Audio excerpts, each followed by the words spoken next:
$10.9 billion. That is how much FIFA will make from the 2026 World Cup. Not over 4 years. Not from multiple tournaments. From one single month of football. $10.9 billion.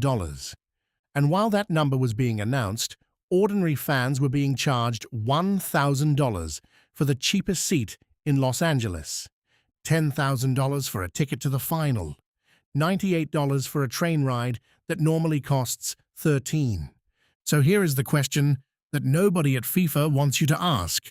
Where did all the money go? Chapter 1. How FIFA makes its money. FIFA does not own a stadium. FIFA does not pay for the infrastructure. FIFA does not build the roads or the hotels or the transport systems. The host countries do all of that. The United States, Canada, and Mexico spent billions preparing for this tournament, and FIFA collected the profits.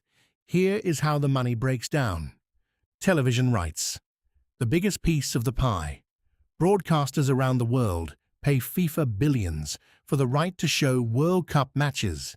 Every time you watch a game on your TV or your phone, money flows to FIFA. Sponsorship deals, Adidas, Coca-Cola, Qatar Airways, Hyundai. Dozens of global brands pay hundreds of millions each to have their logo associated with the World Cup. Ticket sales. FIFA controls the official ticket allocation, and in 2026, those tickets were priced higher than any World Cup in history. Licensing. Every official shirt, ball, scarf, and badge sold generates money for FIFA. $10.9 billion, built on football, built on the fans who love it. Chapter 2. What the fans actually paid. In 1994, the last time the World Cup was in the United States, the average ticket cost $58. The most expensive ticket for the final was $475. In 2026, the cheapest seat in Los Angeles averages $1,028. The final ticket is going for $10,000. Adjusted for inflation, the increase is over 1,000%. American wages adjusted for inflation over the same period have risen by only 32%.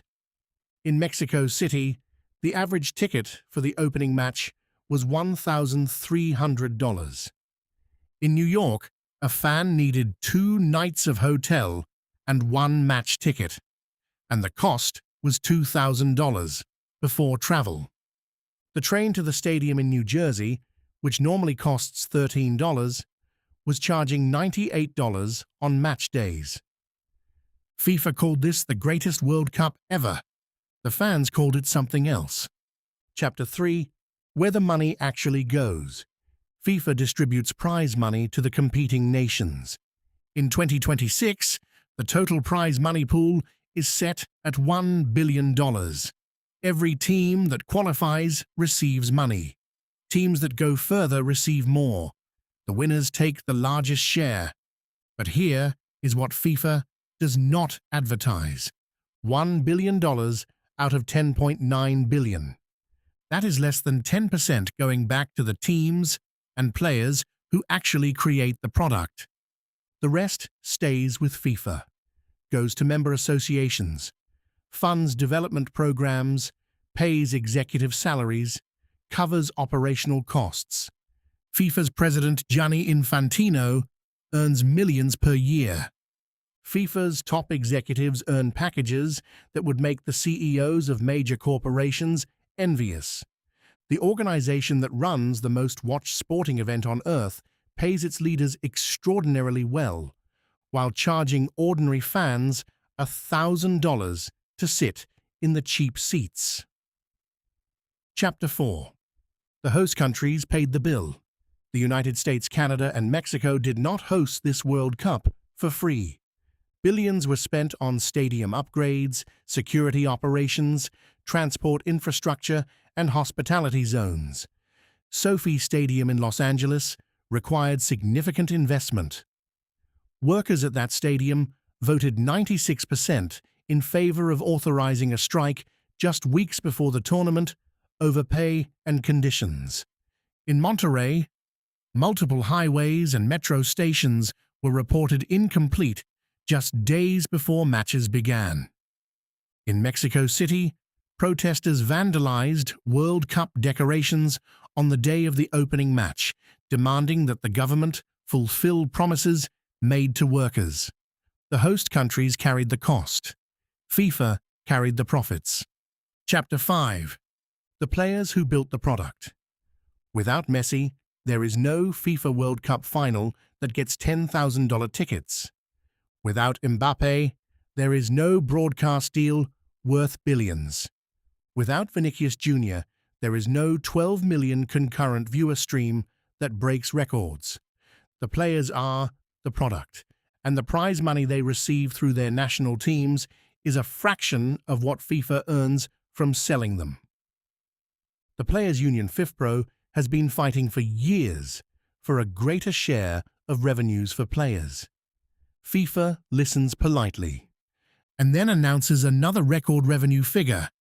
Chapter 6. The verdict. $10.9 billion.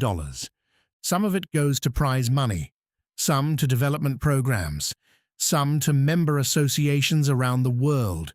Some funds grassroots football in countries that need it.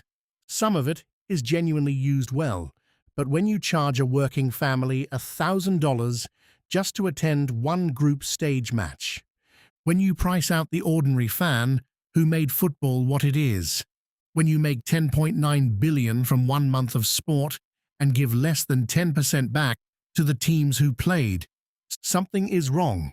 Football belongs to the fans. The fans who wake up at 3 a.m. to watch their team. The fans who saved for months to buy a ticket. The fans who passed the love of this game down through generations. FIFA made $10.9 billion from those fans in 2026. And the fans are still waiting to find out where it went. Subscribe, because next week we look at the one change that could fix football forever and why FIFA will never allow it.